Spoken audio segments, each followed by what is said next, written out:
oras. Eksakto, en punto. 6:02.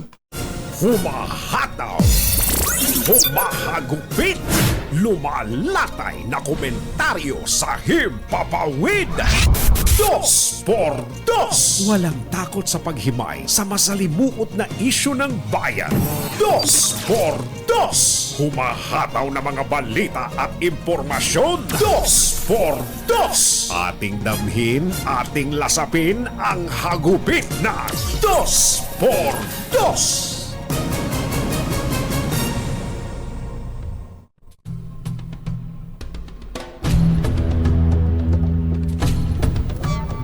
Umalma ang Pilipinas sa 2023 version ng mapa ng China na nagtatampok ng bagong 10-dash line. Mula sa dating 9-dash line na nagpapakita ng kanilang pag-angkin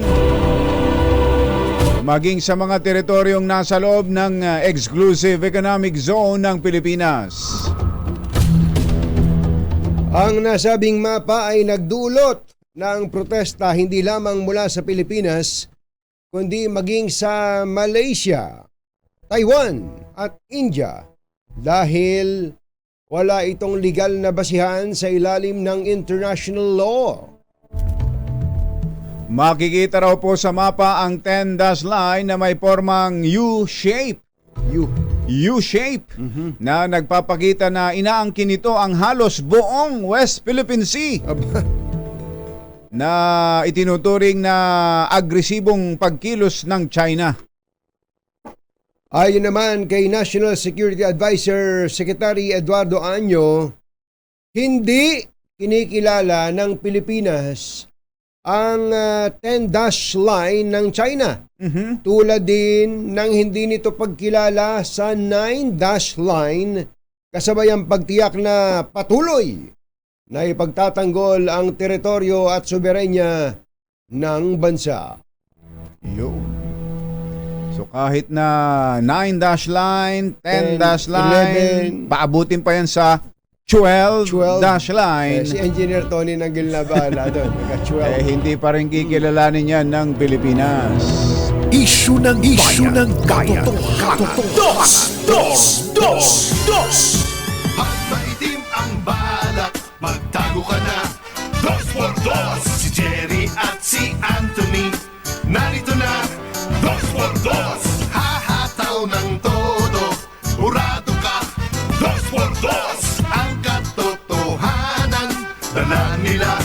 2x2. Walang sinasamba pali, maniwala ka. 2x2. Hataw ng gusto, tol, umasa ka. 2x2. 2x2. Huma.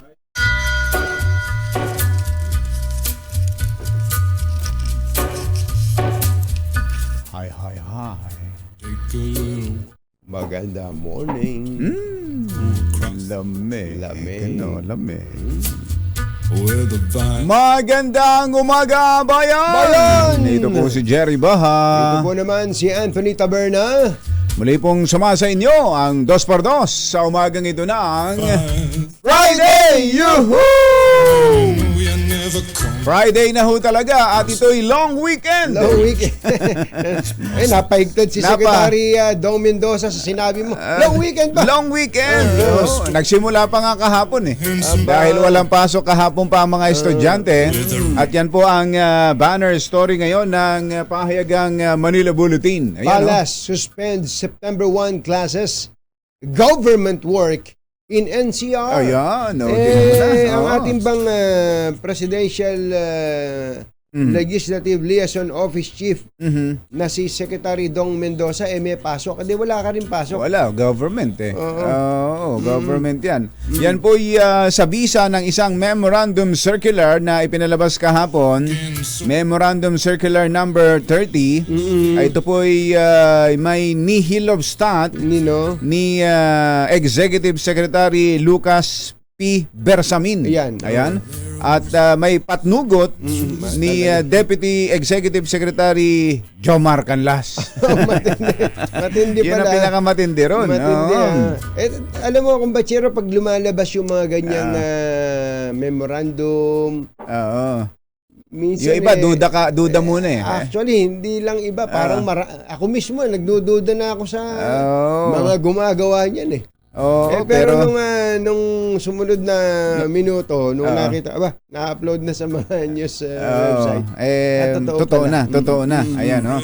Nakalagay po doon na in view of the continuous rainfall Sa harap ng tuloy-tuloy na pag-ulan, brought about by the southwest monsoon na dala ng habagat and Super Typhoon Goring and Hana, at ang mga malalakas na bagyong Goring at Hana, work in government offices ang mga trabaho and plazas na sa gobyerno at all levels sa lahat in the National Capital Region sa Metro Manila are hereby suspended. ay sinususpindi 01 September 2023. ngayon. Ayan, no? However, Aba, meron pa palang pahabol pa. thank you, Greg.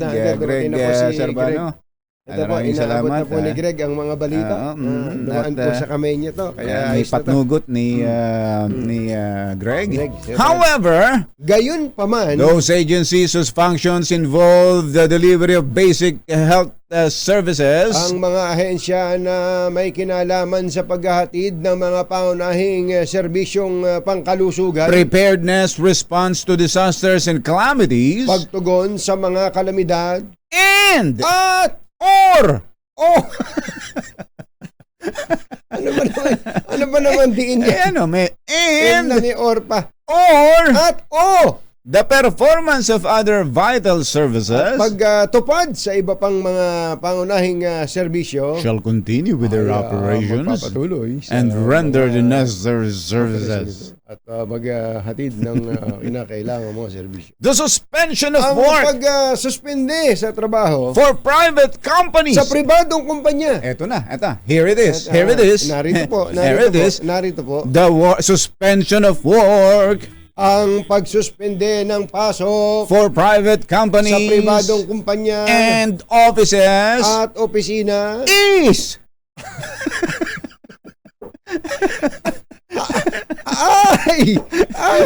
is left kaliwa to the discretion of their respective heads. ay ipinauubayan na sa kanilang mga bossing. Yun, mga bossing, kayo na raw ang bahala. Mga bossing. Mga bossing sa private sector. Pero umuulan ba? Pabugso-bugso, kumbachero. Kanina, nasa Quezon na ako, biglang bumuhos. Taas tumigil. At biglang, ang lakas pa ng May hangin. hangin. Ako nag-skyway na tuloy ako. Natakot na ako sa Espanya. Maluwag, kumbachero, sa Espanya. Oo nga. Libre. Walang baha. At walang bayad. Walang bayad. Walang Libre bayad, nga. oo. Kaya, dumaan lang kami sandali doon sa Petron dahil sabi ko, baka masaid na to. Naghihintay ako ng rollback. Rollback. Saka pa. Pa one port lang muna ako. Nag one port lang muna ako at baka ako may rollback naman next week. Habang nagpapakarga kami doon, biglang bumuhos. Tapos tinangay nga yung ibang mga balde-balde at mga container doon sa lakas ng hangin. Kaya pala itong si Kuya Rene ay magulong-magulo buhok. Walang buhok yan. Mahangin ba sa labas? Malakas kanina. Akala ko naman naka-auto LPG ka kasi may increase daw ng LPG. Ayun, ako. Ngayong araw na to, 5 piso per kilo. Walang lubay, Walang lubay ito mga pahirap sa atin. Bakit ba ganyan? Bakit ba ganyan ang buhay? Jerry Baca at Anthony Taberna sa Dos por Dos sa DZRH. Nasa bahay, mga nasa bahay. Baka may magagawa kayo na kapaki-pakinabang kahit walang pasok. Abay, gawin na ninyo. Lalo na nga yung, baka yung bubong nyo may butas na. Oo. Buti nilang may bubong na maaasahan. Meron tayong cherry loom. Ayan, Kaya lagi ninyong iisipin niya. Ayan na, inilabas na kagad tuloy ng matindi rin. DZRH teleradyo. Ayos, napaigtinti si Kuya Edgar. May pintura na! Ay, aluminum pa. Binago. Binaliktad Binago. Ayos, Maraming salamat. Seriously, kapag nasa bahay, mga bata, hoy, gising na ba kayo? Sa akin lang doon sa bahay, meron na naman tumutulo eh. Ayan. Gumagapang kasi kung batsero eh. I-schedule talaga, kailangan pagbubuhusan mo ng panahon talaga eh. Yung mga ganyang repair. Yung mga tatay, dapat ay nabibigyan ng pansin yan. Marami pang iba kong batch yan. Dahil yung sinasabing, wala na akong magawa. Hindi.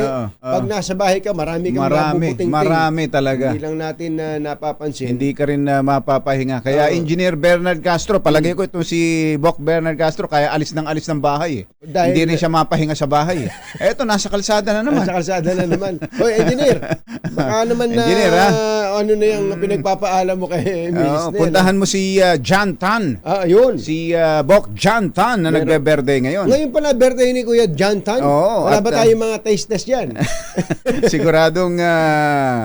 Siguradong meron kang maiinom na pangtunay na lalaki. Ayan. Kagabi ano ba, pwede ba nating sabihin nakikipagtalo sa akin ng aking anak na si Zoe? Hindi, talamitam. Nakipag-usap. Medyo sumasama daw ang loob nilang mga magkakaklase. Dahil? Kahapon ng umaga. Bakit daw? Bakit naman kako? Kasi po daddy, online classes po kami, tuloy-tuloy hanggang hapon. Hindi ba suspended yung klase? Sabi ko gano'n. Nag-online pa rin sila. Tinuloy na po nung dahil naumpisahan na. Tinuloy-tuloy na dahil nasa bahay naman kami. Yung iba nga po. Pero may ano ba sila? Ang tawag doon hybrid. May face to face, may online. Hybrid, pero hindi nila schedule kahapon ng online. So face to face sila dapat kahapon.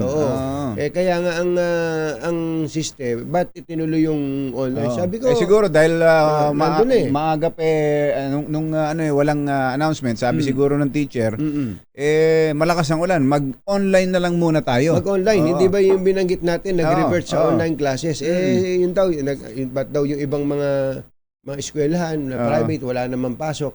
Sabi ko, tingnan mo siya sa positibo. Yung ibang mga estudyante, walang pasok, kayo, nag-aaral. Tingnan mo na kako yun. Huwag na kayong mainis sa teacher o sa eskwelahan. Ang totoo kako nun, atrasado kasing maglabas ng suspension of classes ang Quezon City. Yun. Atrasado talaga. Kaya kako, huwag ka nang magalit sa eskwelahan. Ampere yun! Kaya yun nga sinasabi. Ampere, sabi ko, tingnan mo kako mangyayari. Bukas makalawa, sasabihin ng eskwelahan, nung ibang eskwelahan, kailangan mag-makeup classes ng Sabado. O kayo, hindi nyo na kailangan mag-makeup classes dahil pumasok na kayo. O ngayon, lamang ka sa kanila. Hindi, ayaw pa rin. Hindi. Ampere yan. Ganun nga. Hindi, ayaw pa rin. Hindi, kako, basta yung mga ganyang bagay, ganda mo na lang pag... Depende ka. Hindi ba sinabi sa'yo, kayo nun ganyan din kayo galit din kayo kapag pinapapasok walang pasok hindi niya masasabi sa akin yun Tatamaan sila sa... Pero ito, sabi ni JM, 17 minutes. 17 minutes. Kaya tigilan nyo na yan. Sabi. Ang mga kumbatsero ng bayan, Katunying at Ka-Jerry. 2 por 2. Pero kahapon napasugod si Mayor. Talaga namang mapapasugod ka. Dahil kahit sa kalakasan ng ulan, ang tindi nung nangyari yung sunog dyan sa Quezon City. At kung hinahanap nyo si Mayor Joy, andun, talagang umaksyon. At sabi, paiimbestigahan nilang mabuti ang pangyayaring yan. At syempre, kailangan talagang kumilos doon ang alkalde ng syudad o ng bayan kapag ganun karami ang mga naperwisyo, nasawi at mga naapektuhan, kumbatsero, doon sa sunog na yan. Mamaya, babalikan po natin yung matinding sunog na yan sa gitna ng tagulan sa Quezon City. Ilan ang patay, Mother? 15. 15, kumbatsero. Ay, sus. Naku po. Ay, Inang. nako. Oras po natin. Achi, ahya, Mr. Jalomtang, lakyam chapchit pun 6:17 ng umaga. ACS Balita. Susunod na. Balitang makatotohanan. Balitang maaasahan. ACS Balita. Walang makakaligtas. Walang makakalampas. Saan mang sulok ng kapuluan. Luzon, Visayas hanggang Kamindanawan. Basta't may balita. Ipagwagwagan ng sikat na tagapagbalita. ACS Balita. Kasama ang 2x2 tandem Anthony Taberna at Jerry Baha. ACS Balita. Ang programang ito ay hatid sa inyo ng ACS Manufacturing Corporation, ISO certified, maker of world-class quality Pride detergent. Araw ng Friday, September 1, 2023. Narito na po ang ulo ng ating ACS Balita. Legislated wage hike target maipasa ng Senado sa Desyembre. Commission on Audit pinagpapaliwanag si VP Sara dahil sa meron itong mahigit 400 Ha? security escort Ha? noong Ay, last Joseph. year. Ay, Totoo sus. ba ito? Pagkain lang yan 400 ang security escorts? Totoo ba yan? Totoo ba ito? Oh, hindi. Pilipinas nag-file ng diplomatic protest laban sa expanded claim ng China sa West Philippine Sea. Bumbero sa Pilipinas, kulang ng halos 20,000. Pasok sa gobyerno at klase sa mga paaralan sa Metro Manila suspendido ngayon.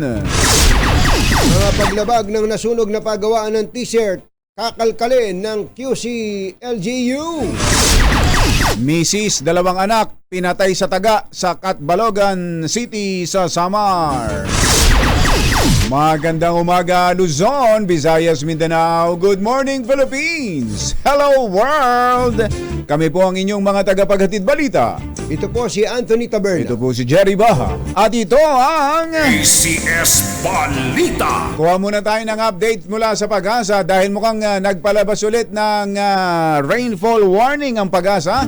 Si Miss Rhea Torres nasa linya natin. Magandang morning. Magandang morning, Miss Rhea. Rhea.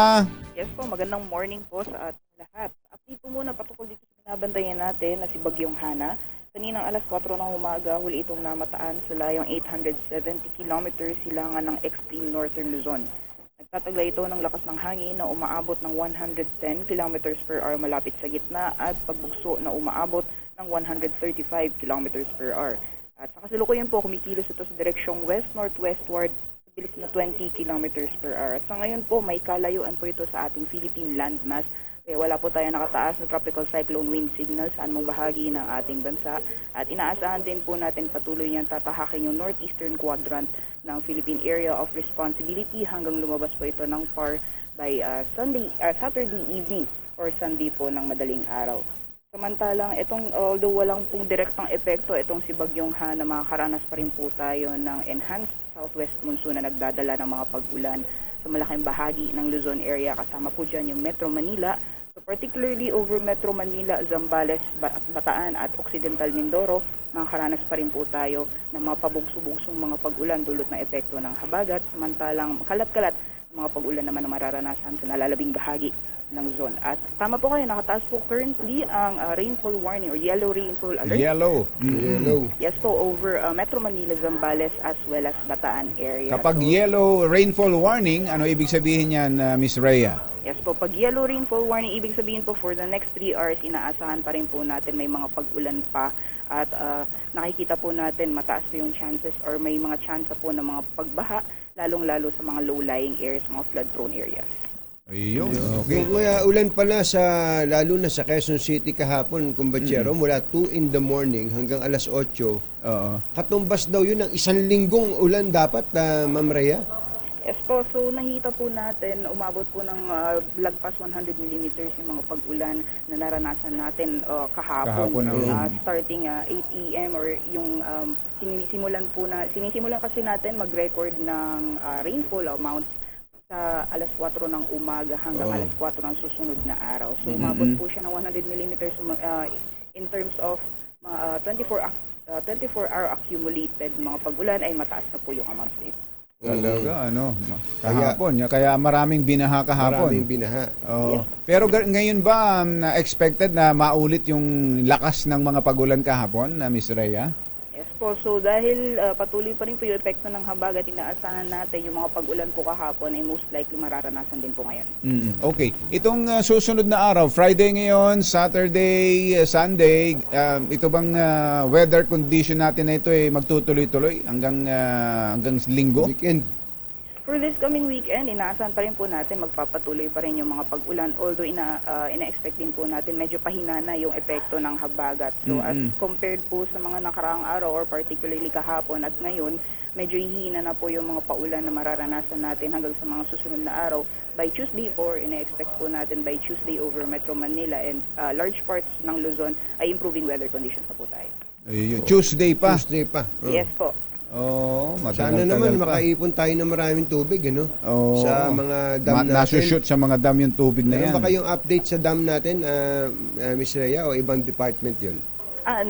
Currently sa ibang department po, pero nakikita man po natin siya dito sa forecasting. So currently yung update po natin with regard sa dam ay nire-release po every 6:30 AM. So currently Mamaya-maya.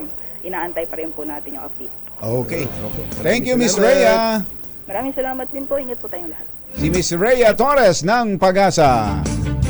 Samantala, posible raw pong maipasa na ng Senado sa Disyembre ang panukalang across the board wage increase. Ang legislated wage hike na 150 pesos na isinusulong ni Senate President Mig Zubiri ay mahigpit na tinututulan ng mga economic managers ng administrasyon. Pero ayon kay Zubiri, kailangang maipasa ang legislated wage hike sa harap ng patuloy na pagtaas ng presyo ng mga bilihin sa bansa. Alas 6:28 na ang oras ngayon. Diyos maray na aga sa Indogabos, mga Bicolano. Mata na kamo, gising na. Pinagpapaliwanag ng Commission on Audit si Vice President Sara Duterte sa pagkakaroon ng 433 security escort noong 2022. OMG! OMG! Ito ay 455%. COA yan ha, COA. COA, Hindi mga Hindi makabayan to. group sa Kongreso na pinatayan ng mikropono nung nagtatanong tungkol sa budget ng Office of the Vice President. Ewan ko ba, ba't ba umabot na gano'n ng ba't ba Kongreso? tayo nagkakaganyan? Nangyayari sa demokrasya natin? At yung respeto. Oo. Respeto kumbatsero sa kapwa mambabatas. So, hindi po gano'n. Maaring nagkakasali-saling, salu-salungat kayo ng inyong paninindigan at posisyon. Pero yung patayan mo ng mikropono para hindi makapagsalita at hindi marinig, ano yun? Kabastusan na yun. Talaga. Kawalang respeto na yun. Di ba nangyayari na rin sa ibang institusyon? Ang pangit. Pangit. Natin yan. At saka buti sana, kung ay tatanong nitong, ako kumbatsero, sasabihin ko na ng diretso, hindi ako fans hindi ako fans ng Makabayan Black. At ang totoo nun, maraming mga sinasabi yung Makabayan Black na nabubusit din ako eh. Yung iba kasi hindi na pinapaniwalaan minsan dahil wala na sinabing mabuti sa gobyerno. Sa gobyerno, sa lipunan. Pero itong ganitong punto, ang ganda ng point nila dito eh. tinatanong nila tungkol do sa budget, lalo na sa confidential fund ng Department of Education. Magkano ba yung confidential fund? Kung ilang daang milyon ang... Mas malaki pa sa intelligence fund ng NICA. Isipin nyo. Sa National Intelligence Coordinating Agency. Hindi ba dapat na may sagot doon? Hindi yung tataguan ka? Hindi yung pagpapatayan ka ng mikropono? Hindi po ba, Yusek Mike? Powa yan. Powa. Hindi, pero iba tong balita. Iba naman. Samantala. Pinagpapaliwanag po ng Commission on Audit si Vice President Sara Duterte sa pagkakaroon ng 433. Yun na nga eh. Yun na nga eh. 430, hindi lang pala 400. 433 pa. Security escort sa taong 2022. Mario Joseph, sa pakain lang ubus ka na dyan eh. Pasweldo pa. Yun pa. Ang matindi. Tuloy mo. Ito ay 455% na mas madami kumpara sa 78 na detailed military personnel sa ilalim ng termino ni dating Vice President Leni Robredo noong 2021. Sa annual audit ng COA sa taon 2022, may 683 personnel sa ilalim ng tanggapan ng OVP at 63% dito ay bahagi ng Vice Presidential Security and Protection Group. Habang 174 lamang ang filled up plantilla positions. Ayun. Pero ano daw, yan daw ay ganong pagtaas mula sa dating bilang? 455%. Grabe. Dati ano? 78 lang yung detail. Dapat pong bantayan ng Vice Presidente. Hindi natin sinasabing hindi pero dapat bantayan. di ba OA naman yan? Yung dati 78, naging 433.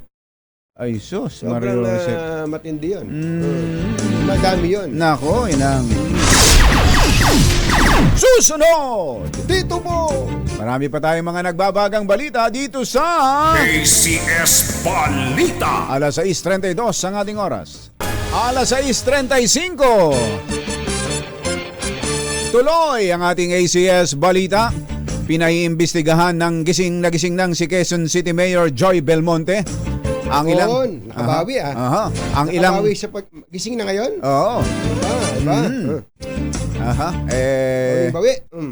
Syempre, kapag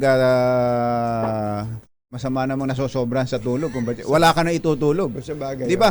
Di ba tayo nga minsan ayaw nating matulog sa hapon dahil mahirapan ka matulog sa gabi. Ayan yung paliwanag ni Helga sa akin. Kaya ayaw matulog ka sa tanghali. para lumaki ka. Kaya pala, laki-laki na ngayon. Ang tangkad na ni Helga. Kasi sabi niya, Daddy, pag natulog po ako sa hapon, nagigising ako umaga na. Dire-diretso. Hindi pa uminom ng ultrabayo yan. Wala pang ultrabayo yan Si Mayor Joy yata, na-operan ba ni Mother? Mukhang naabutan ni Mother ng ultrabayo Pero ito po, ang latest. Pinaiimbestigahan na ng gising na si Quezon City Mayor Joy Belmonte ang ilang paglabag sa nasunog na bahay na ginawang t-shirt printing shop sa isang residential area sa barangay Tandansora kung saan 15 ang namatay at 2 ang sugatan. Ayon sa gising ng si Mayor Joy Belmonte, kasama sa bubusisiin ang posibleng paglabag ng may-ari sa National Building Code, Fire Code of the Philippines, Zoning Ordinance, Business Permit, Occupancy Permit. Takot-takot, ano? Takot-takot. Yan ang kainaman kong batsero ng sapat sa tulog. Marami kang maiisip. Bumalik na naman sa tulog. At iba pang batas at ordinansa. Meron pa pala sigurong hindi nabanggit. Sa paunang investigasyon, lumitaw na maraming misdeclaration sa itinayong negosyo ang may-ari ng t-shirt printing shop mula sa lugar ng kanilang negosyo, bilang ng mga empleyado at maging ang aktibidad ng kanilang negosyo. Wala bang physical inspection yan, kumbatsero? Dapat meron. Hindi ba kapag negosyong ganyan yearly ay nag-i-issue ng business permit? Oo. Hindi ba bago bigyan ng business permit, katakot-takot na mga inspection. Merong Bureau of Fire inspection. Tapos, may building inspection. At para siguradong ligtas ang kanilang gusali. May fire extinguisher. Ayun. Inaalok yan. Kaya hindi pwedeng isisi lang to sa may-ari. At ang sasabihin ng bumbero, hindi naman namin sinasabing sa amin kayo bumili. Pero kailangan po yan. Kailangan po yan. Ano po yung kailangan? Yang fire extinguisher. Ilan po yung kailangan? Marami. Magkano po yan? Eto ho, napag-uusapan ho natin yan. Sasabihin ng may-ari, nasan ho na yung permit? Ito nga, kailangan nyo nga nito. Kailangan nyo nga nitong mga fire extinguishers na ito. Yun na. Yun na, kumbatsero. Ay, nako. Ay, nako, dapat may asbaran din si Mayor Belmonte sa mga taong nag-inspection dyan. Yan, sa nag-issue ng permit dyan. Correct. At kung ginagawa ba yung regular na inspection dyan sa establishmento. Samantala, 6:39 ng umaga, isang misis at 2 nitong anak, kabilang ang 5 buwang sanggol na lalaki ang natagpuang patay matapos pagtatagain ng hindi pa kilalang mga salarin sa kanilang bahay sa Catbalogan City, Samar. Ang mga biktima ay sina Rhea Oreo 26 years old at dalawa nitong anak na 3 taong gulang na babae at 5 buwang sanggol na lalaki. Mismong ang ka-live-in ni Rhea na si Edito Candiz ang nakatuklas sa bangkay ng kanyang mag-iina sa labas ng kanilang bahay sa Purok 1, Barangay Pupua. Lumabas sa investigasyon ng Catbalogan Police na ang mag-iina ay pinatay sa taga ng gulok. Nabatid na galing si Candiz sa pamamasada ng pedicab at nang umuwi ito para kumain ay doon niya natuklasan ang bangkay ng kanyang kinakasama at 2 anak. Inaalam pa ng pulisya kung ano ang motibo sa krimen at kung sino ang salarin. Alas 6:40 ang ating oras. Kuha lang nga muna tayo ng update mula sa Hydrology Division. Hydrometeorology. Tama ba? Meteorology Division ng Pag-asa para malaman ho natin kung itong mga tubig bang nagpapabaha sa atin sa mga lansangan sa Metro Manila, meron ding mga nasushoot sa mga dam natin. Si Mr. Richard Orendain ng Pag-asa ay nasa linya natin. Magandang morning, Richard! Sir Richard! Yes, good morning, Ka Jerry and Anthony. Good morning po at sa mga taga-subaybay. Good morning. Apo. Yun po sa tanong po namin na nasushoot ho ba sa mga dam natin, yung mga ulan na yan? Well, good news nga dahil yung mga pag-ulan is halos buong Luzon and particular na doon sa mga watersheds natin except for Caliraya and San Roque Dam. Kaninang alas 6 ng umaga, nadagdagan po ng 1.01 meter. Ito pong Angat Dam and elevation niya is 199.15. Yung Ipo Dam is 100.92 and nadagdagan din siya ng 16 cm. And kasalukuyan siya nakabukas nagsimula sa kahapon. Nagpakawala na pala ang Ipo Dam. Nagpakawala ang Ipo Dam pero very minimal naman dahil 30 cm yung binuksan niya kahapon and ngayong umaga is nag-reduce sila. 15 cm na lang yung nakabukas and 34 cubic meter per second yung inilalabas niya. Very minimal naman itong inilalabas ng Ipo Dam. Pagka po ba ganun, paano ba natin mailalarawan yon sa halimbawa sa dami ng balde ng tubig o kaya sa drum ng tubig o sa swimming pool? Yung 34 cubic, i-convert natin po. Carry 1. Borrow 1 from 2. Divide. Parang kasi ang maririnig natin mga numero, technical technical yan. cubic Yung meters. mga ibang nakikinig sa Hindi, atin. ganito na lang. Meron bang dapat na ipag-alala ho yung mga nasa... Mababahaba Ayan. yung mga taga-Bulacan dun sa ginawa ng Ipo Dam na nagbukas ng gate. Well, sir.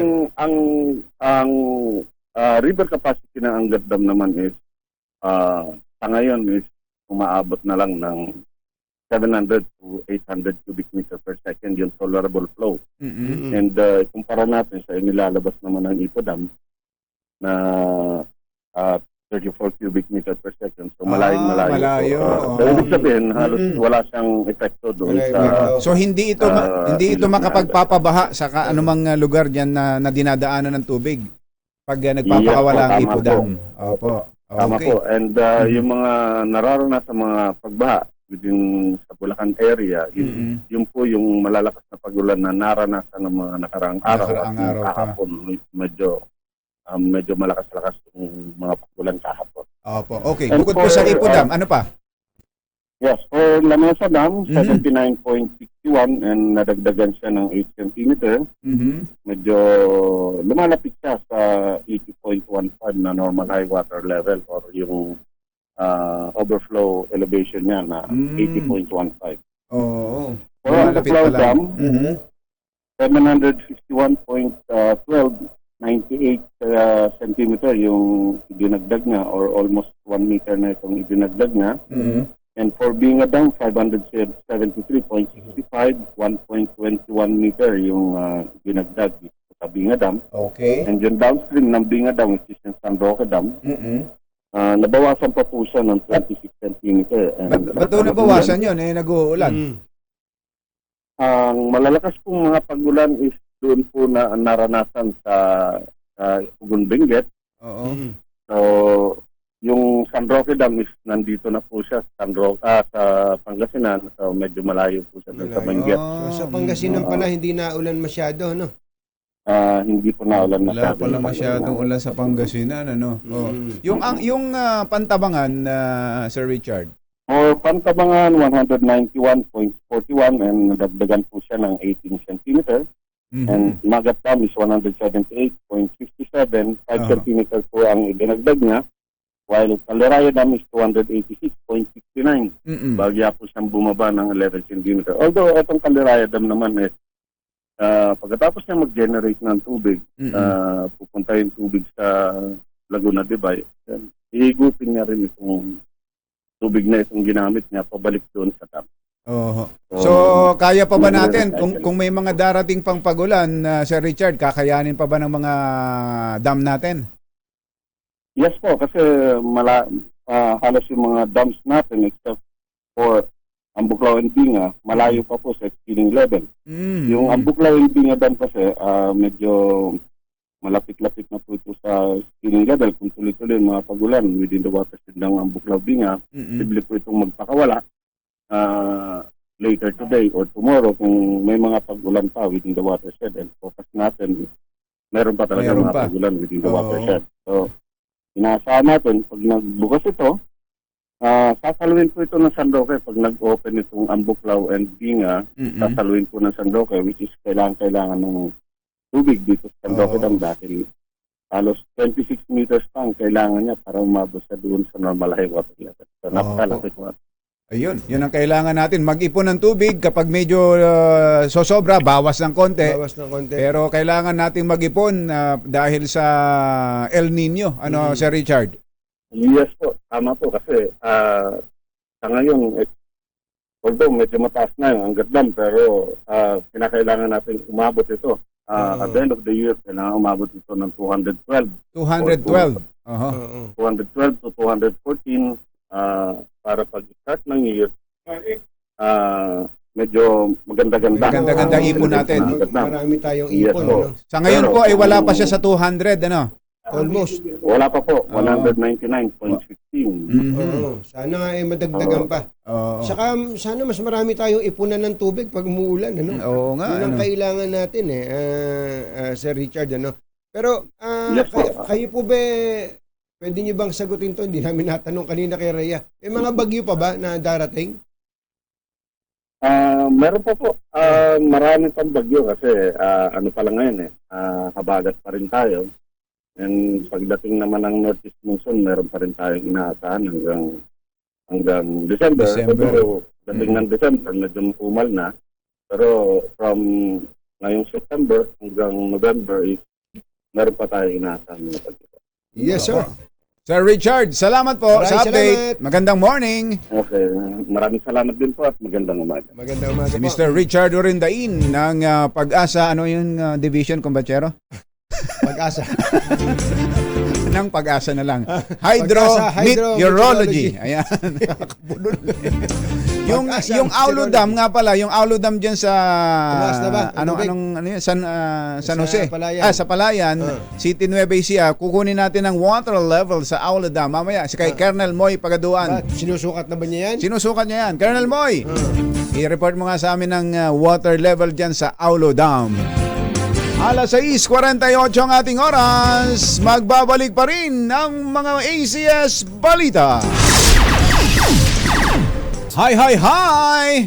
Maganda morning. Anong araw ba today, kumbachero? Today and everyday, Smart Dishwashing Day. Yuhuu! At sa ating everyday dishwashing, syempre, Smart Dishwashing Paste. Heavy duty ang linis dahil may double tanggaling formula. Kaya tanggal sebo, tanggal bakterya pa. San ka pa? Yan ang Smart Dishwashing Paste. Kaya Sa number plato, 1. kaldero at plastic. Linis fantastic! Kaya number 1 ang Smart Dishwashing Paste. A product of ACS Manufacturing Corporation. Yun! ACS Balita. Lakas na raw ng ulan sa labas, kumbachero. Talaga Pinukwento nito naman. si Ninong Angelo Pineda. Oo. Ninong, malakas na ulan sa Skyway. Sa Skyway, Oo. nako. Kaya doon sa ating mga motorista na lalo na yung mga nagtatrabaho sa private sector, kung wala hong, ang sabi ho ay sa Bahala na yung mga bossing. bahala na ang mga bossing ninyo kung mag-suspende ng trabaho ngayon. Pero kung walang suspension, nako kailangan suungin yung ganyang lakas ng mga pag-ulan na yan. Mahirap din naman kasi, Ingat-ingat. halimbawa akong batsero sa mga restaurant. Oo. Oo nga, ano? Kailangan may mga magluluto dyan. Oo, tapos yung sa mga panaderya, kailangan may magmamasa ng tinapay magmamasa dyan. ng tinapay dyan. Sa mga pansitan. Kailangan Pansit ni Nanay Benny. may taga-tikim na. At syempre, yung mga magdi-deliver, ingat-ingat sa mga food delivery natin, ha? Oo, yung Madulas mga ang kalsada. yung mga riders natin, no? Andyan ang buhay natin Ngayon, ngayon. yes. Buhay na buhay yan. At andyan din ang buhay ng mga pinipiling manatili sa tahanan. Totoo. O order na lang. At Yun, ang, very convenient. Lalo ngayong kumbatsero na... Ano ba madaling orderin ngayon sa Katunying? halimbawa, arroz alatunying. Naku, oo nga. Samahan mo pa ng kwan, ng tokot baboy. Naku, sarap.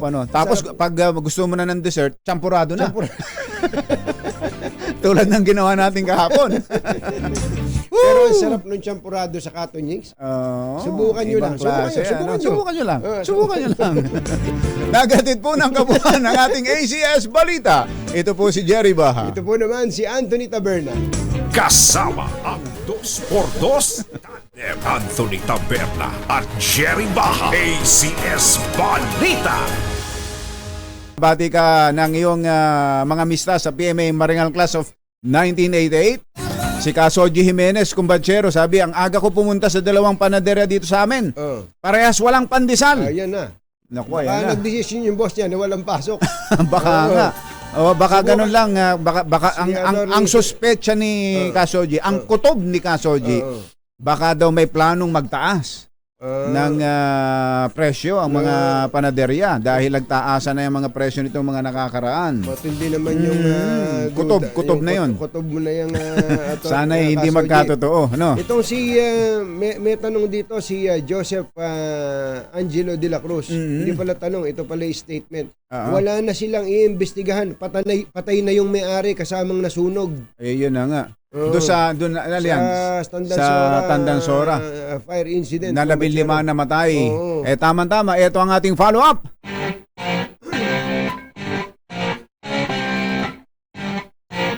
"7:02 ang ating oras. Ang nangyari dyan ay smoke on the water, kumbadero. Habang umuulan ay nagkaroon ng sunog. Sino ba mag-aakalang may ganong katinding sunog? Nagulat tayo pare-pareho eh. Oo, naku. Ako na natin ang teka, asan na? Asan na yung update natin dyan? Sino? Si RH5 Val Gonzalez, coming Val! Jerry at Anthony, mga kasong violation, ang mga kasong reckless imprudence resulting in multiple homicide at violation of labor law at iba pang mga kaso ang inihahanda na ngayon ng Quezon City local government laban dito sa natitira pang 4 na mga may-ari nitong imprentahan ng t-shirt na nasunog dito sa Tandang Sorak, Quezon City. Akay nandito ngayon na Jerry at Anthony dito sa pinakaharapan mismo nitong nasunog na struktura. At kung mapapansin ninyo dito sa aking likuran ay meron pang mga building materials na ginagamit Yung dito. mga nasunog. May mga Yero. graba, may mga graba, mayroon pang mga itong yero na to galing na ron sa taas eh. Meron pang mga buhangin na nandito. Ibig sabihin May ginagawa pa pala dyan. May construction pa, may construction. Extension correct. siguro, in-extend siguro yung building. Correct, dahil yung itinayo dito sa may pinakalikuran nung original na istruktura bago mabili nung may-ari, may 3 palapag na gusali. Ito yung ginagamit na imprentahan, nagsisilbing working area ay hindi pa tapos. 3 palapag ito. Ibig sabihin itong mga graba at mga buhangin na nandito ay kabilang dun sa mga ginagamit. Ayon dito kay Quezon City Mayor J. Belmonte, kabilang sa aalamin din ng Quezon City LGU kung may ahensya o mga individual na lumabag sa pagsunod sa tinatakda ng National Building Code, Fire Code of the Philippines, Zoning Ordinance, yung business permit at maging yung occupancy permit at iba pang mga batas at mga Lahat na. Uuriratin na nila lahat yan. Talaga. May Correct, namatay. correct, oo. Val, matanong ko lang unang-unang tanong. May business permit ba yan? Merong business permit na Kailan itinayo inisyu? kasi ito Jerry, Kailan inisyu yung business permit? 2013. Wala, hindi na business, paso na yon. Ibig sabihin, ngayong taon walang business permit yan? Ngayong taon ay hindi pa nakakapag-renew ngayong taon. At Noong 20 pero sabi, malalaman ng BPLO yan, kumbachero. Oo, sa BPLO yan. Kailan huling na-issuehan ng business permit yan? Kung noong 2022. Itong 2023 ay wala pa. Ay, may problema ang Quezon City Hall dyan. Kung 2022 na-issuehan ng permit yan. Taon-taon naman daw, Tama. Anthony, na nagre-renew. Pero ngayon ay wala pa. Yes, So- what so- I'm saying is, bago ma-issuehan kasi ng business permit ang isang establishment, may kwan dyan hihinga ng katakot-takot na requirements yan. Pag nalaman mo lang kung gaano kadami ang hinihingi ng City Hall dyan, Oo. mahihirapan ka talagang i-comply. Pero yan, na-issuehan ng business permit, in other words, compliant yan. Oo. Compliant yan ayon sa papel. Kasi may permit eh. May permit Oo. Patay ang nag-issue ng permit yan. Patay. Oo. So ang dapat na imbestigahan diyan hindi lang yung teka, yung bang may-ari niyan kasama sa nasunog, Val? Correct. May Oo, apat yung na iba pa raw survivor. 44 anyos na lalaking may-ari kasama sa nasunog. Pero dahil ito'y isang korporasyon, ay meron pang 4 na mga incorporator na alam na ngayon ng Quezon City LGU kung sino-sino at tinihanda na yung mga kaukulang kaso na isasampalaban sa mga ito. Pero Val, mukhang kailangan mong sabihan si Mayor Joy na hindi lang yung may-ari diyan ang dapat imbestigahan, kundi yung mga tauhan ng Quezon City Hall na nagbigay ng mga kung ano bukod sa business permit ay kung ano pang permit diyan sa nasunog na yan. Sa press conference kahapon ng sa Quezon City local government, Jerry, binanggit na rin ni Quezon City Mayor Joy Belmonte nakabilang doon sa kanilang iimbestigahan kung merong mga individual o kung merong mga ahensya, lokal man o national, na maring may responsibilidad o pagkukulang doon sa pag-i-issue ng mga permit. Dahil doon pa lang, Jerry, doon sa kumpanya, ang nakarehistro dito ay NGC Warehouse Corporation. Yung warehouse niya, WEAR, warehouse ng mga RPW. Pero ang katotohanan sa loob ay iba dahil nag-iimprenta pala ito at mayroong mga iba't ibang mga gamit, mga malalaking mga machine na ginagamit doon sa loob. Nasabi ng Bureau of Fire Protection, sabi nitong si BFP NCR Director Nahum Tarosa kahapon, ay hindi akma dito sa lugar yung mga malalaking mga machine na ginagamit doon sa pag-iimprenta. Binanggit na ba kung anong sanhi ng sunog? Hindi pa binabanggit kung paano ang pinagsimulan, pero sinasabi nitong si BFP Quezon City Fire Marshal, Fire Senior Superintendent Aristotel Panyaga, nangyari yung insidente pasado alas 5 ng madaling araw, tulog na tulog. Tulog pa. Pero mag-uumaga na yan mag-uumaga na. Correct. Dahil naghabol, Jerry at Anthony, dun sa mga ini-imprentang mga t-shirt, itong MDC o MGC warehouse. Dahil alam nyo ba kung ano yung inihahabol nitong kontrata? Ano? Kahit na hindi pa kompleto yung mga permit, inihabol na gawin yung mga t-shirt na ginagamit sa nagpapatuloy na FIBA Games. Ano? FIBA, para sa FIBA Games. Mukhang nakakuha ng malaking kontrata. Kulang-kulang pa yung mga permito, hindi pa kompleto. Napilitan para ma-meet yung kanilang kontrata dun sa pag-imprenta ng t-shirt para sa FIBA Basketball Games.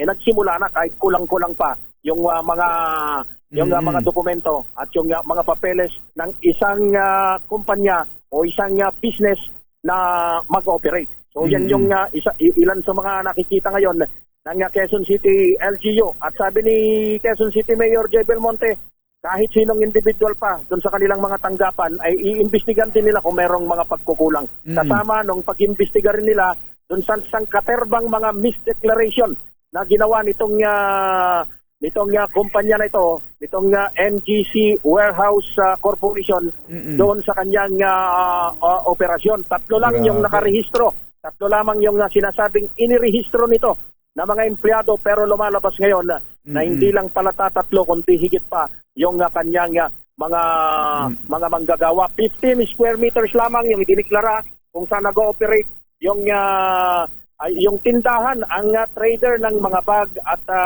mga damit. Yun yung nakarehistro sa Quezon City LGU, 15 square meters. Pero itong buong gusaling ito, Jerry Anthony, ay 200 square meters at wala ding building permit. Yung itinayong mataas na struktura, 3 palapag na sa ngayon, pero nagpapatuloy pa yung construction. Sa ngayon, Jerry at Anthony, yung mga pamilya nitong mga namatay dito sa nasaan sila ngayon? Ay nakatakdang magtungo sa tanggapan ng Bureau of Fire Protection ngayong umaga para titingnan nila kung yung kanilang laban doon sa isasampa nilang mga patong-patong na kaso. Okay, thank you, Val.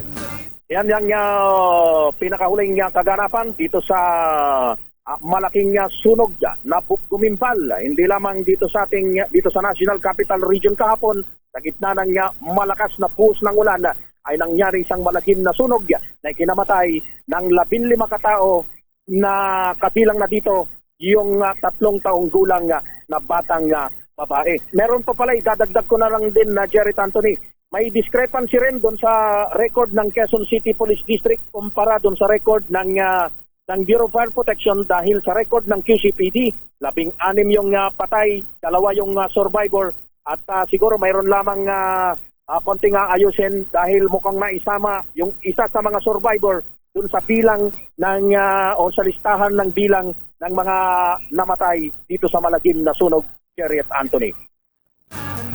Okay. Thank you, Val. RH5, Val Gonzales. Mula ho dyan sa malagim na sunog na nangyari sa Tandansora QC, 15 ang namatay. Grabe. Talagang iimbestigahan ng Senado natin yan. Ganon? Investigation na naman. SBI yun eh. Senate, Senate Bureau of Investigation, sabi nila kayo. Ang mga kumbatsero ng bayan, Katunying at Ka-Jerry. 2 por 2. Kauna-unahan sa Pilipinas. NBC Manila Broadcasting Company. DZRH, member kapisanan ng mga broadcaster ng Pilipinas. Member KBP, oras! Engineer Tony Nanggel, Kapopoy, 7:12 ng umaga. Balitang bagong-bago, balitang dapat alam mo, balitang magdadagdag ng talino dahil bagong impormasyon, makibalita, unang-una sa DZRH. Pangunahing balita kasama ang 2x2 tandem nina Anthony Taberna at Jerry Baha. Araw ng Friday, September 1, 2023. Narito na po ang ulo ng ating mga pangunahing balita. Unang araw ng Setyembre, sinalubong ng taas presyo ng LPG. Unang araw ng Setyembre, bagong travel guidelines ng IACAT sinuspinde. Pangulong Bongbong Marcos biyahing Indonesia sa susunod na linggo para dumalo siya sa ASEAN Summit. Pasok sa gobyerno at klase si NCR suspendido ngayong araw. Lalaki arestado matapos akusahang kurap ang mga pulis. Nagpakilalang sundalo na nakipambuno sa isang pulis sa isang kaso ng road rage sa Makati, sumuko na. Magandang umaga Luzon, Visayas, Mindanao. Good morning Philippines. Hello world. Kami po ang inyong mga tagapaghatid balita. Ito po si Anthony Taberna. Ito po si Jerry Baha. At ito ang Pangunahing balita. detalye ng mga balita sa aming pagbabalik. Alas 7:14 ang ating oras. Balita sa DZRH. Pangunahing balita. 7:19 ang ating oras. Alamin muna natin ang update dyan sa Marikina River. Malakas pa ba ang ulan? Umuulan pa ba? RH52, Edniel Parosa. Kami, Edniel. Jerry at Anthony, hanggang sa mga oras na ito ay hindi pa rin nakikita at wala pang lead ang Marikina City Government patungkol doon sa kinaroroonan ng lalaking tinangay ng Marikina River kahapon yan ang hapon. Ayon kay Dave David ng Marikina City Rescue 161, wala pa silang ideya nasaan bahagi man lamang ng Marikina River itong 20 anyos si Jerome Roselis na naaktuhan natin yung kanyang mga kaibigan kahapon, Jared Tunying, na humingi ng tulong dito sa mga otoridad matapos tangayin sa ilog ang kanyang o ang nasabing biktima. Ayon dito sa kaibigan ni Jerome, nasa barangay Tamana itong 20 hanggang 24 anyos na lalaki ang tumawid dito sa ilog sa gitna ng nakataas na first alarm kahapon para saan napuntahan yung kanyang kaibigang mangingisda. Pero kahit marunong lumangoy, tinangay ng rumaragas ang tubig itong si Jerome at huling nakita na palutang-lutang doon sa bahagi ng Barangay Malanday. Mula roon sa Barangay Tumana, patungo sa Malanday at hanggang dito sa kinaroroon natin, Barangay Santo Niño, hindi na nakita itong pinangangambahang nalunod na si Jerome Roselis.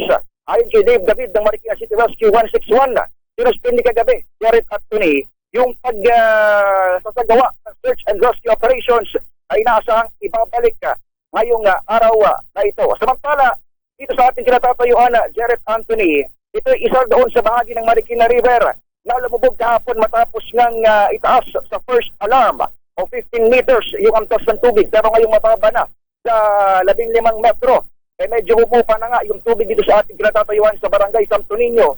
Doon sa likuran natin, Jared Anthony, mayroon dyan kahatak lamang na sasakyan. Isa doon sa dalawang sasakyang lumubog. Nako. Tapos maiwang nakapark ng kanyang may-ari dito sa bahagi ng Marikina River. Kung makikita ng ating mga kababayan sa DZRH News TV, yan yung itsura kahapon. Oo. Ayan, naku. Jared Lubog nga Anthony, pala, oh. yung isa dyan, Lancer. Kanina. Ito na ngayon yan. Ito na ngayon yan. Ayan na kanina. Kanina yan, hinapak Jared Anthony. Wala ng tubig. Ang may-ari, yung sakyang Lancer na yan na naiwan hanggang kanina umaga. Ang kwento ng may-ari na si kinilalang si Kuyang Louie. Sabi ni Kuya Louie, Jared Anthony, regalo pa sa kanya ang kanyang misis. Ay ang nasabing sakyang Lancer na yan na first time lang pala niyang ipinark dito sa bahagi ng Barangay Santo Niño. Kaya hindi niya inakalan biglang tataas yung tubig dito sa kamakalawan ng gabi. At ito nga ang nangyari. Pero taga dyan siya. Taga dyan siya, Edniel. Taga rito, Jerry, dapat alam niya. Pero mag-park yan sa specific na park na yan ng Barangay Santo Niño. Hindi nga in-expect na biglang tataas yung tubig. Epekto nga ng hanging bagat sa makalawa ng gabi. Pero Tinan mo yung difference ng tubig. Ngayon, ayan na, walang tubig. Iniangat na yung Lancer. DZRH Teleradyo, pakilabas nyo nga yung picture kanina. Yung kahapon. Ayan, oh. Yung video kahapon. Lubog na lubog talaga pala. Lumulubog pala talaga lagi yan. Lugar na yan. Kahapon, as early as 4 in the morning, Jared Anthony, nagpapalala yung Marikina government sa mga may-ari ng sakyang nakapark. Atake na yung kanilang mga chikot. Pero mukhang hindi nakarating kay Kuyang yung memo. At bandang 5:35 kahapon ng umaga, tinasa nga sa first alarm itong Marikina River. Did you not receive the memo? Yun ang nangyari. Ganun na nangyari. Pero kanina, Jerry at Tunying, nakausap natin si Kuyang Louie. Ang sabi niya, paano pa rin niyang ipagawa yung sakyan. Kaya kanina, sinundan natin kahit paano, tinatak ng mga tauhan ng Marikina City Government itong sakyan. At tinulungan si Kuya Jerry na dalhin doon sa pagawaan. Dahil ang kwento nga, iregalo pa sa kanya ang kanyang misis noong kanyang birthday. Itong sakyang ito. Ano ba yan? Mitsubishi Lancer box type ba yan? yung may spoiler sa likod, Jerry at Di ba yung nabili ko sa yung Mga kotse 90s yan, 90s. Yung nabili ko sa yung kotse nung araw 95 yun, model. 95. Oh. Bagong-bago yun. 94. Bagong-bago yun. Kumita ka dun. Oo nga. Okay. So, Edniel, ngayon, bumababa na yung tubig. Simula kagabi, Jared Anthony, inalis na yung first alarm, higit 14 meters na lamang itong antas ng tubig sa Marikina River. Medyo pabugso-bugso yung pag-ulan, pero at least tinanggal yung first alarm. Bago tayo magpaalam, pakita ko lang. Ito yung tsura ng Marikina River. Of course, brown pa rin yung tubig. Pero itong kinatatayuan natin, kahapon lubog ito sa baha. Oo. Pero ngayon, ito na. At medyo bawas na at least. At sana magpatuloy. Pero sabi nga ng Pag-asa kahapon, yung epekto ng hangin na bagat at pinalakas ng mga bagyo na nakapaligid dito sa ating bansa, mararamdaman pa rin hanggang ngayong araw, specifically dito sa area ng Metro Manila. Para sa kauna-unahan sa Pilipinas, DZRH, ito si Edniel Parrosa. Tuloy-tuloy sa pagbabalita, tuloy-tuloy sa serbisyo. Sama-sama tayo, Pilipino. Thank you, Edniel. 7:24 ang ating oras. Sinalubong ang unang araw ng Setyembre ng malakihang taas presyo sa LPG.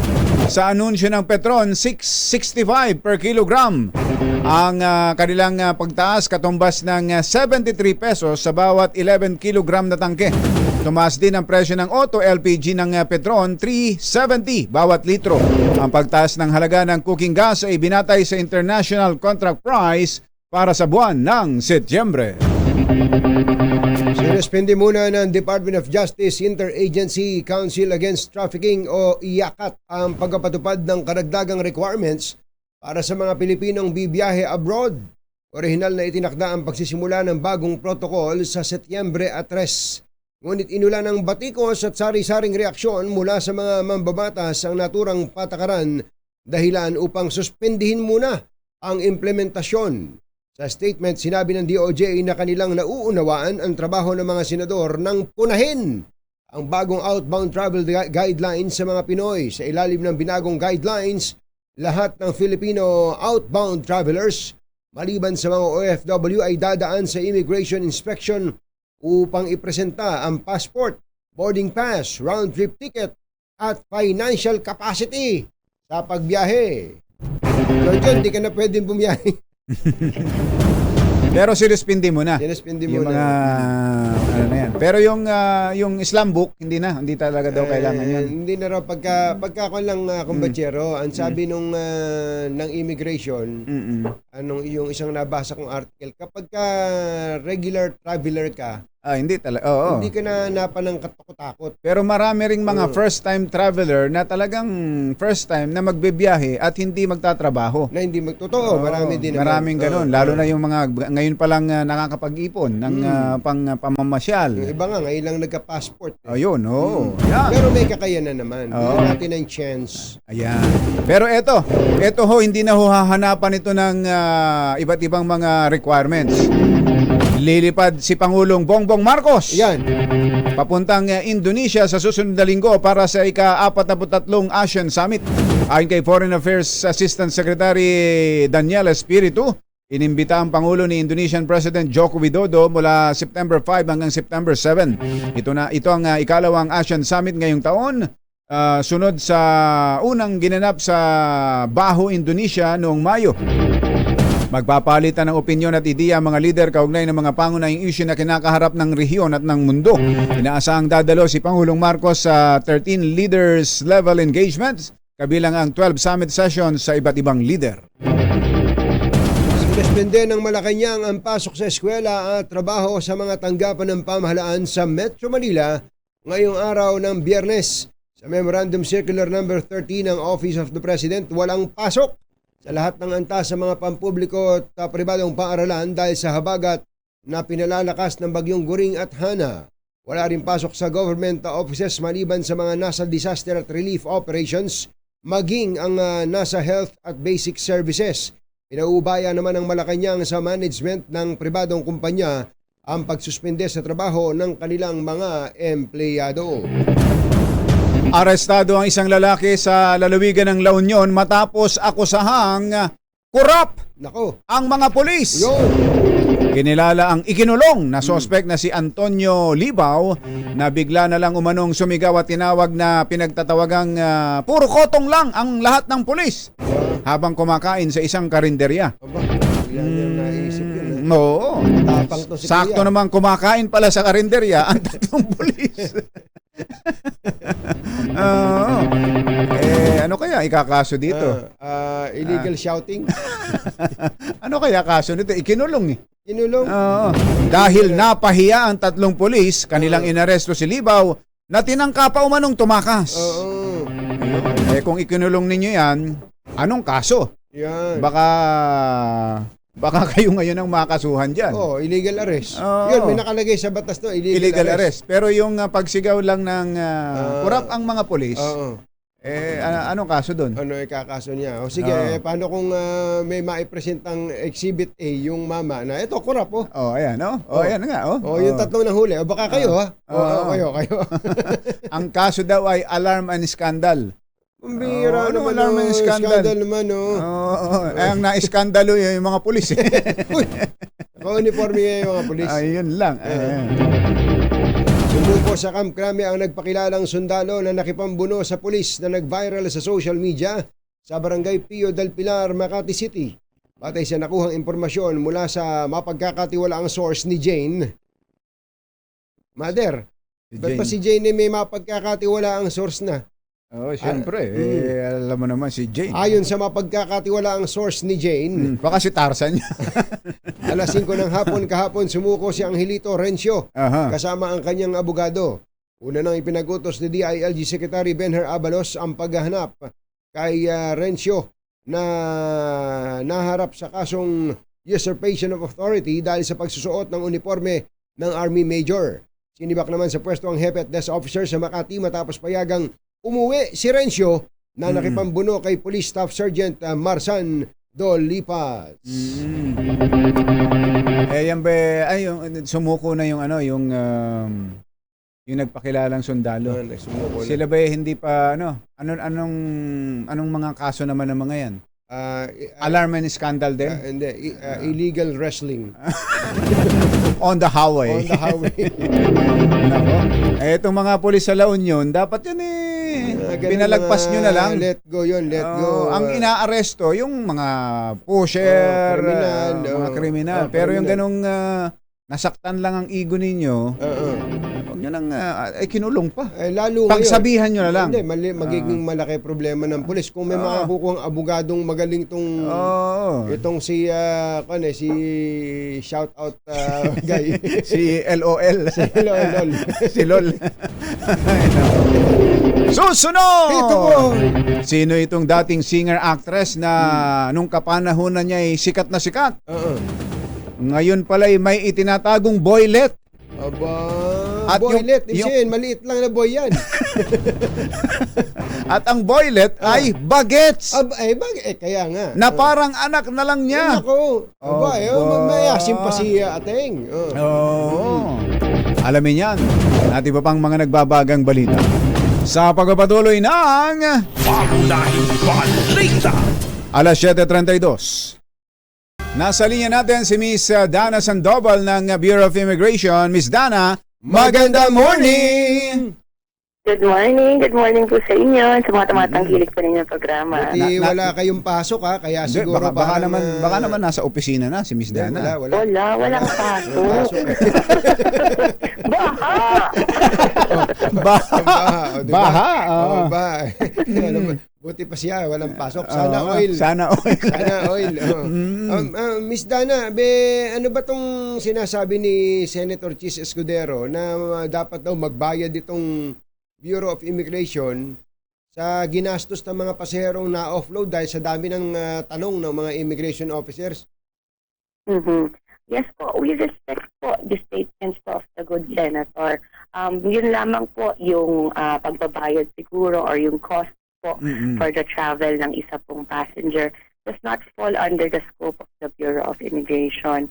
Halimbawa naman po may makita na misdoings or hindi po tamang ginawa ng ating mga immigration officers officer, not within the mandate yung kanilang ginawa, then we can file the appropriate charges po against that officer. Yun po yung punitive action na maaari po natin ibigay. Paparusahan yung kung Yung may officer, pagkukulang yung officer, pero paano yung Yung permission na walang biyahe kasi na hindi na nakasakay sa aeroplano. Sabi Kumbachero, siguro galing din sa immigration ito. Ang sabi ni Senator Cheese, noong pa lang nakaraang taon, 32,000 travelers ang na-offload. Ang na-offload? Ang dahi pala. At alam mo ba kung ilan lang yung napatunayang involved sa human trafficking? 427 lang.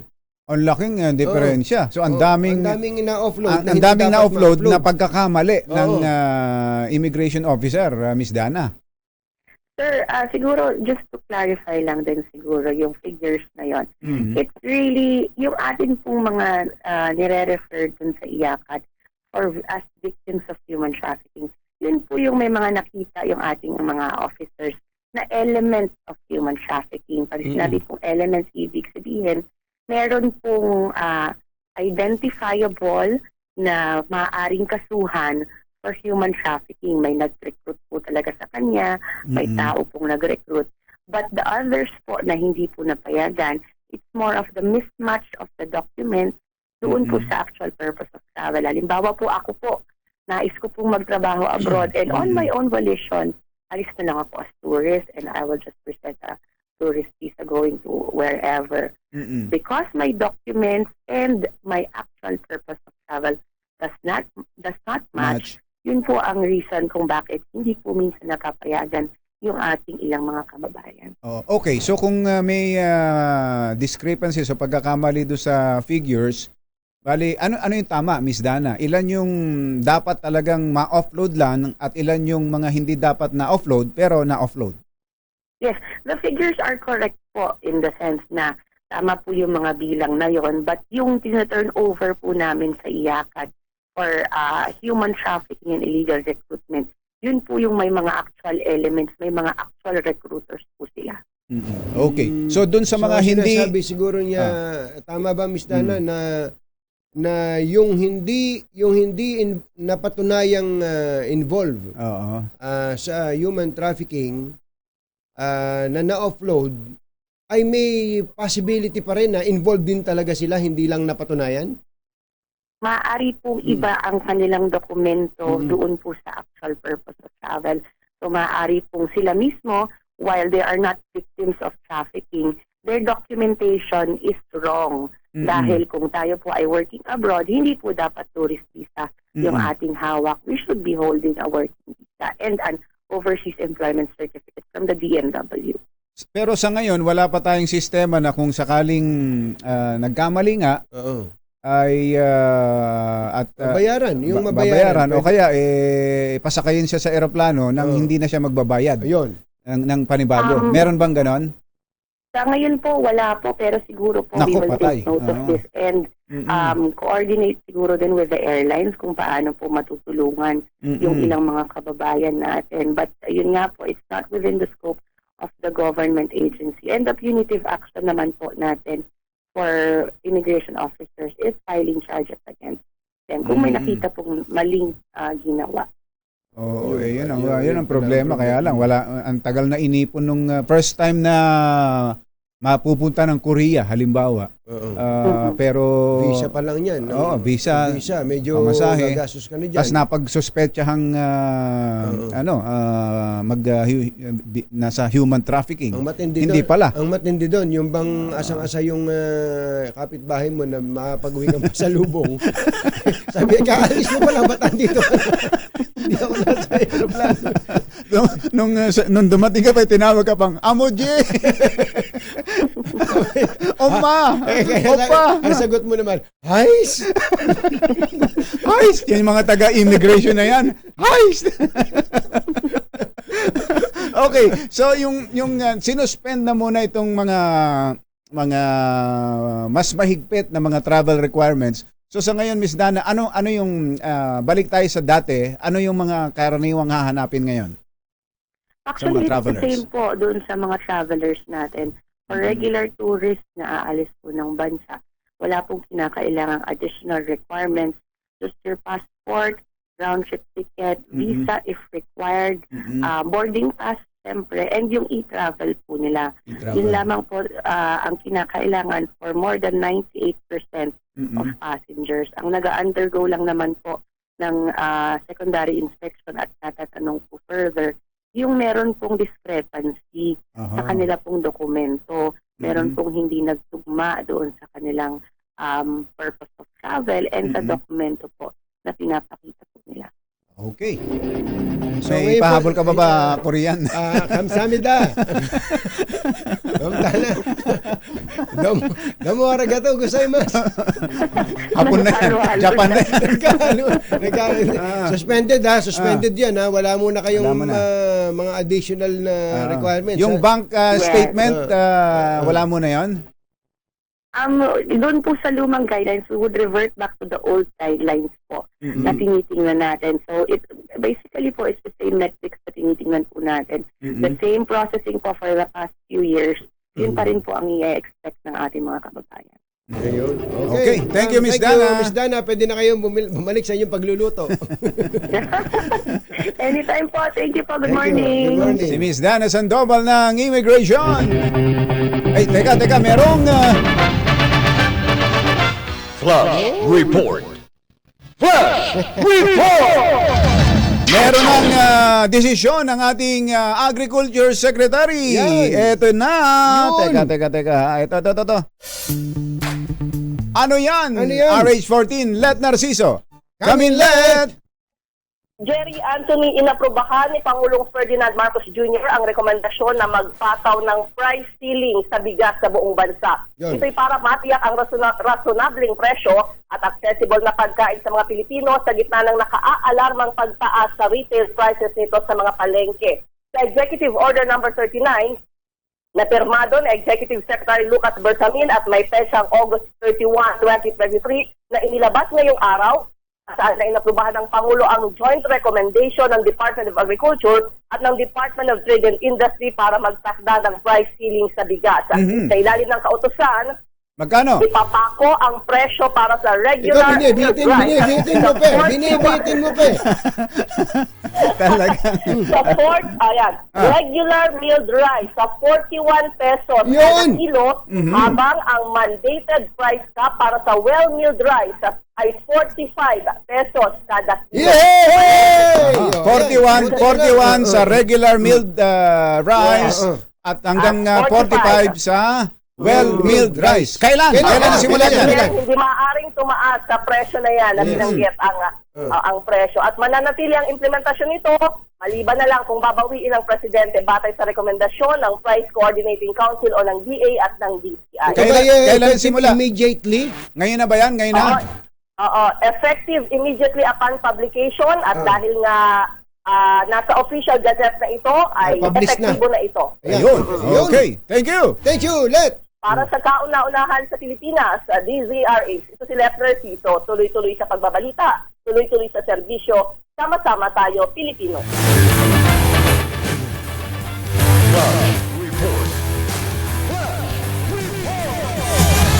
Ayaw makisama. Nag-brown out ito. Nag-brown out, Hoy, itong Ayun. natin, So, papatayin ko na lang dito. Gusto nating magpasalamat at huli man daw at magaling. Maihahabol din. Maihahabol din. Ilang napapaos na tayo kasi sigaw dito na mag-price ceiling ang Pangulo Talaga. Mag-price control ang Pangulo. Ulitin lang po natin, effective immediately.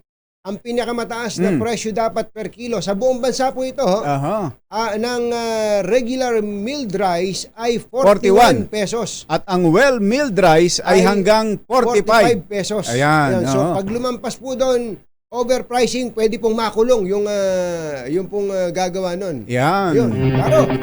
Ayos. Pangunahing balita. Susunod. Tito mo. Sino itong dating singer-actress? Binanggit ko na ito kanina.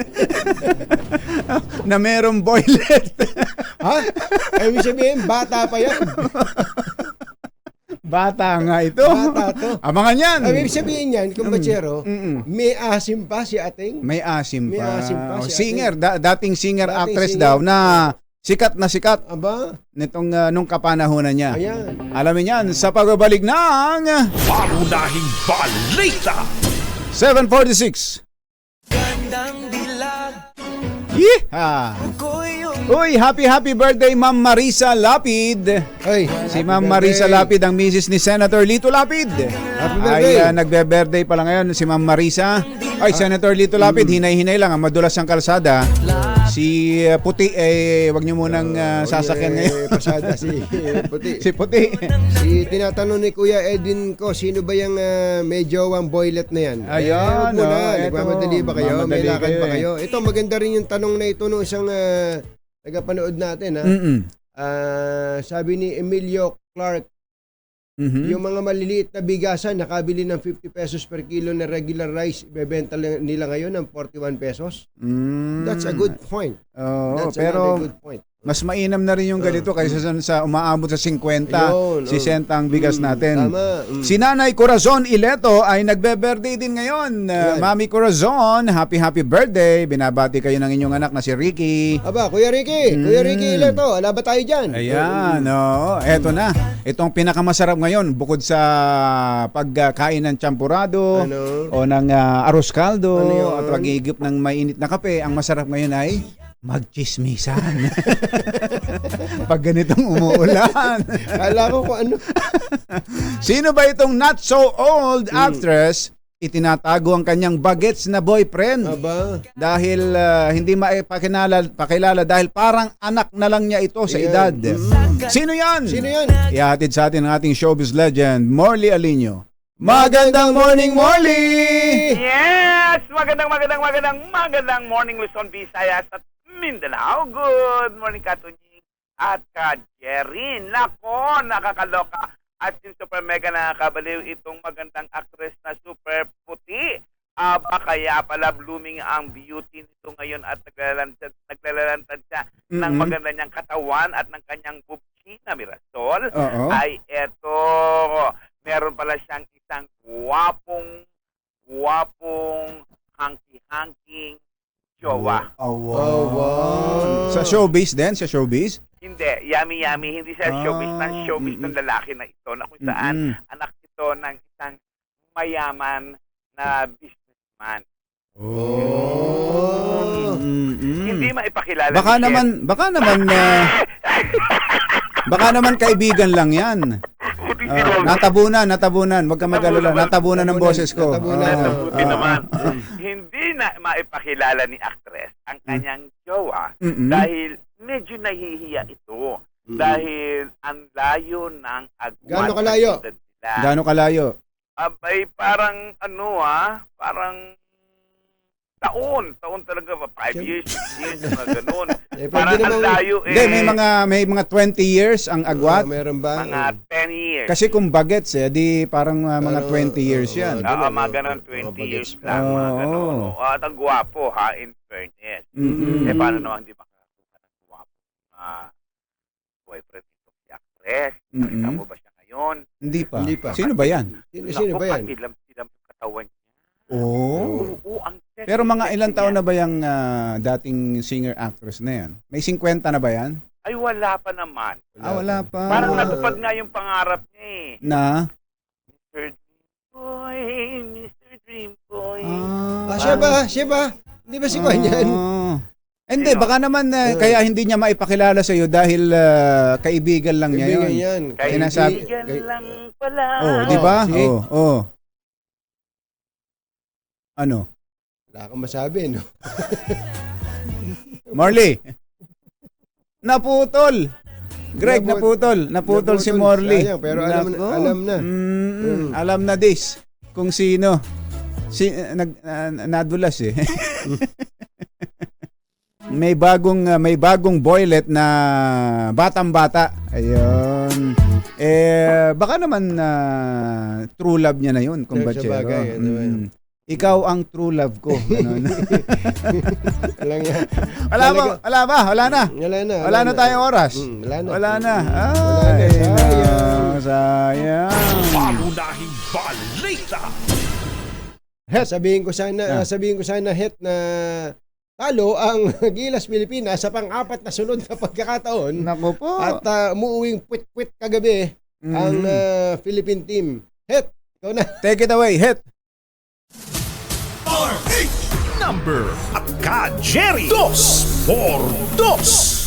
Dahil tapos na tayo sa cherry loom kanina, kumbachero, yung iba gusto nang bumiyahe, kaya lang medyo stressful bumiyahe ngayon. Grabe. Pero may paraan. No problem, May kumpachero. paraan para less stressful. Nandito na ang all-new Cherry Tiggo 5X Pro Hybrid, ang pinakabagong hybrid vehicle na makakasama mo sa pang-araw-araw na biyahe ng barkada o pamilya. Fuel efficient at siksik sa features na swak na swak. Sa katulad mong naghahanap ng sasakyang pangmalakasan ng dating, Yun. safe at panalo sa advanced functionality. Meron itong 1.5 liter turbocharged engine at 48 volt hybrid system na nagpapababa sa fuel consumption. O, di ba? Suwabe sa kalsada at tipid sa gasolina. Secured ka dito dahil meron din itong 6 na airbags, full LED lights at double row daytime running lights, tulong para sa mas ligtas na biyahe. Kaya gusto mo bang mag-test drive? Aba, itong Cherry Tiggo 5X Pro Hybrid. Pumunta lang sa www.cherryauto.ph. Yun! Oy, happy birthday pala sa iyong mga apo. Dalawa, sina Malik at Kalista. Malik at Kalista. Aisha sa ni Perdi. Aba, Malik, happy Malik, birthday. Kalista, happy birthday. Si Engineer Carlos John Mercado ng PLDT. Ayun. Subok na matibay, subok na matatag. Ayan, magandang morning, Engineer. Kumusta ba mga internet natin dyan? Naku, may mga pumapalya-palya pa rin ngayon, ano? Problema pa rin natin yan. Kuyang Els Bartholomew, magandang morning. Advance happy birthday. Ayun, malapit na, matinding handaan yan. Sa si Professor Alex Barros ay nagpapaabot ng kanyang pagbati kay John Tan ng happy birthday. At bukas, unang sigaw ng Nueva Ecija. Sisigaw sila ng mga pulis, korop. Baka huli. Pero ang good news ay meron na hong price ceiling sa bigas. Sinulit po natin. Yes, kakanos na po. 41 pesos Sa regular milled rice. Ayan, at 45 pesos Sa well-milled rice. Yun. Ayos. Palakpakan. Thank you, Mr. President, Secretary. Sa wakas. Yeah. Huli man daw at magaling.